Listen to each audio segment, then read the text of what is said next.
আজ ছিল সরস্বতী পুজোর প্রথম দিন, তাই সব বান্ধবীরা মিলে ঘুরতে বেরিয়ে পড়লাম। কোথায় গেলাম এবং কি কি করলাম চলো তোমাদের সাথে সেটাই শেয়ার করি। Hey guys, welcome to my channel. তোমরা সবাই কেমন আছো? আশা করি তোমরা খুব ভালো আছো, আমিও খুব ভালো আছি। তো আজকে ছিল সরস্বতী পুজো, তাই দেখো সকাল সকাল স্নান দান করে কিন্তু রেডি হয়ে গেলাম কলেজে যাওয়ার জন্য।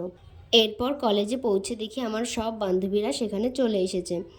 তারপর সেখানে কিছুক্ষণ থেকে কয়েকটা ভিডিও এবং কয়েকটা ফটোশ্যুট করছিলাম। আর এখানে দেখো আমি শাড়ির আঁচল ধরার লোক পাইনি বলে বান্ধবীকেই আমার শাড়ির আঁচল ধরতে দিয়ে দিয়েছি।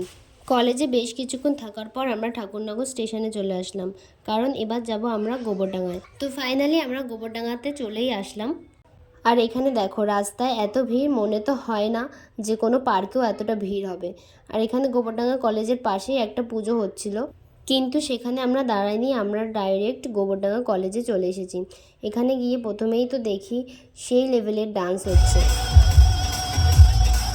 এরপর আমরা খুব কষ্টে ভিড়ের মধ্যে থেকে চলে আসলাম আগে কলেজের ঠাকুরটা দেখার জন্য।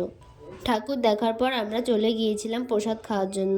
এখানে এত লাইন পড়েছিল, প্রায় 1 ঘন্টা আমরা লাইনে দাঁড়িয়ে অবশেষে ফ্রাইড রাইস আর আলুর দম পেলাম। এরপর মাঠেই সব বান্ধবীরা একেবারে গোল করে বসে পড়লাম প্রসাদ খাওয়ার জন্য। এখানে তো দেখে মনে হচ্ছিলো আমরা কোনো অনুষ্ঠান বাড়িতে খেতে এসেছি। খাওয়া দাওয়ার পরে আমরা সেখানে গিয়ে কিছু ফটো এবং ভিডিও করে নিয়েছি। আর আমাকে দেখো, ভিডিও করার জন্য আমি তো পুরো পাঁচিলের উপরেই উঠে গিয়েছিলাম। ভাগ্যিস আমাদের সেখান থেকে তাড়িয়ে দেওয়া হয়নি। এরপর আমরা গোবরডাঙ্গা স্টেশনে চলে আসলাম, কারণ বিকেল হয়ে গেছে, সন্ধ্যের মধ্যে বাড়ি ফিরতে হবে। এই যে যাওয়ার সময় সবাই কাজের মাঝে। আর দেখো বাড়ি যাওয়ার সময় আমি আমার ব্যাগটা গলায় ঝুলিয়ে নিয়েছি, যাতে আমি হারিয়ে গেলেও আমার ব্যাগটা কিন্তু আমার থেকে হারাবে না। অবশেষে আমরা এবার পৌঁছে গেলাম। তো ভিডিওটা আজকের মতো এই পর্যন্তই। দেখা হচ্ছে তোমাদের সাথে নেক্সট ভিডিওতে।